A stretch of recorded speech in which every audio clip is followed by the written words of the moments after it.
Colorado Sports. We're here with the Hall of Famer, recent Hall of Famer. Let's go a little this way. Sorry.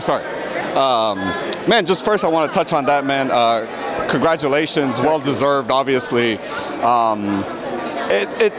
That seems real cool, right? That seems like kind of because the part of your career of the competitiveness of the like I'm the man, you're not the man, like that's kind of done, and now it's kind of settled to like the respect, that you can really kind of show the respect, the love that you guys kind of got with each other. Like say, for instance, you and Roy, right? Yeah, like yeah. How was that? Yeah, the accolades is it feels good, and having conversations with your rivals, win, lose, draw later down the line, and when you're at the Hall of Fame and you're on the bus and you're hearing these old stories, and then somebody cut in and say, "Oh man, you would have done nothing." I mean, it reminded me of old men talking on the corner in Philadelphia, saying all the old stories. Some of them definitely are lies, and then y'all sitting there laughing and joking. But it was fun. It was well anticipated that we all would be first ballots. We were. But what wasn't planned and anticipated is that COVID would take out 20 and 21 and 22, and you would have a historic Hall of Fame where you have 3 years combined into a trilogy of 1 year. That's special. You cannot orchestrate years till then that was going to happen. When it happened, and you happen to be in that atmosphere and that energy, from the women fighters, from Led Ali to Christy Martin and on, and you look at everybody, remind me of this type of crowd, everybody excited, you got to say, wow, this is big. And no one couldn't have it happen at a better time in my era, even though it was canceled in 2020. It was, to me, beneficial to have it the way it had it, in spite of losing some people, that we wish was there to be there or to witness it, or there for their families without boxing. But to have everybody under one roof, 3 inductees years, and Mayweather, of course, Andre Ward, James Toney, Cotto. I mean, I can go on and on. Marquez. Special.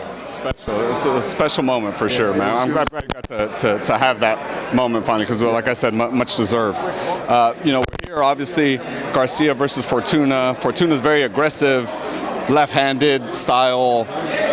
Seems like kind of the perfect pre-tank fight. If that's where the roads is leading. Are you very confident that with a victory on Saturday that's where those 2 trains are headed? I'm very confident that Ryan Garcia will get a knockout this fight. I'm really confident that the style that's going to be shown to him is going to be a blueprint, but not the full blueprint. Because I believe that Ryan Garcia is going to make those adjustments, and he's going to have to fight a different style that he anticipated that he would deal with.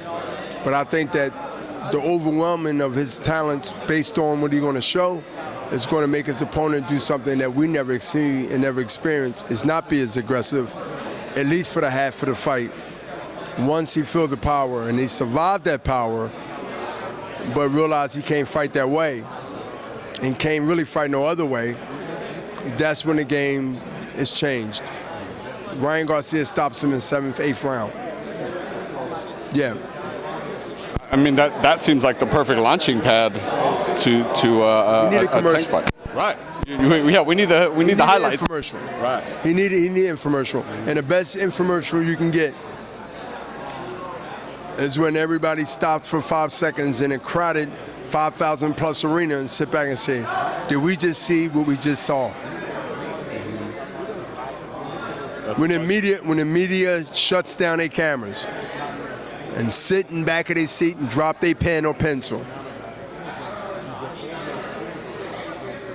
For those seconds,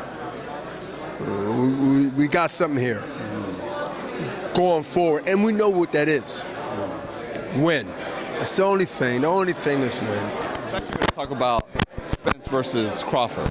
Which, not just by using your boxing mind. I like Bud. I like Crawford. Okay. I like Crawford. I like. Just take the experience. I think that he has more of that. That's a given. Everybody know he's been at these moments more than Spence. Spence is no joke. It's a fight that Crawford has to come ready. When did he never, ever didn't come ready? We all know how Crawford is coming. We know that.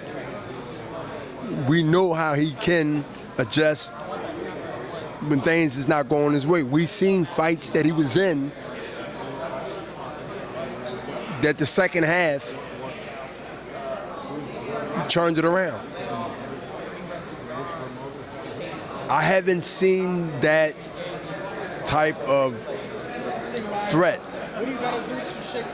or adversity in that way in a few fights or any fight that he had to actually change the game plan that he had coming in compared to what he settled in and took over. I believe the experience, I believe the age difference is not, in Crawford's situation, is not a factor. What is a factor is the moments in the careers that both fighters has been in, that Crawford has been at this stage mentally. He had to go through some rough business chances to get to this stage that is chopping at the bit. I like him in that fight. You said that you haven't needed, Spence hasn't needed to make the adjustments like like the way Crawford has. Could that be maybe because what Spence does works off the bat and he just kind of dominant from that point where he doesn't need to make the adjustment because he's just rolling? I think it's just his talent is showing that the guys he went up against, the quality guys that he went up against the guys that Crawford went up against, it's night and day. It's definitely night and day. You only who your opponents are. You only who your opponents are. You can be 30-0. I want to see the opponents you for to justify those 30s-0. So I want to weigh the talent. I'm not saying everybody was lame ducks, but they ain't had no damn chance going in. They didn't even have a chance at the damn press conference, let alone at the weigh-in. So we're going to get to the damn fight. You telling me there's a possibility?